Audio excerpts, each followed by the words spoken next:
জুলাই গণঅভ্যুত্থানের সম্মুখভাগের অকুতোভয় যোদ্ধা ও ইনকিলাব মঞ্চের মুখপাত্র শরীফ ওসমান হাদী আর নেই। ইন্না লিল্লাহি ওয়া ইন্না ইলাইহি রাজিউন। তিনি ঢাকা ৮ আসনের সম্ভাব্য স্বতন্ত্র প্রার্থী ছিলেন। বৃহস্পতিবার ৮ ডিসেম্বর রাত 10:45টার দিকে ইনকিলাব মঞ্চের ভেরিফাইড পেজে বিষয়টি নিশ্চিত করা হয়। ফেসবুক পোস্টে বলা হয়, ভারতীয় আধিপত্যবাদের মোকাবেলায় মহান বিপ্লবী ওসমান হাদীকে আল্লাহ শহীদ হিসাবে কবুল করেছেন। জুলাই গণঅভ্যুত্থানের পরিচিত মুখ ও সম্মুখভাগের যোদ্ধা ওসমান হাদী ঢাকা ৮ আসনে স্বতন্ত্র প্রার্থী হিসাবে নির্বাচন করার জন্য প্রচারণা চালাচ্ছিলেন।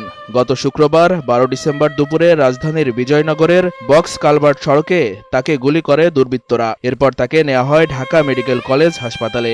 সেখানে চিকিৎসা শেষে রাতেই এভার কেয়ার হাসপাতালে আনা হয়।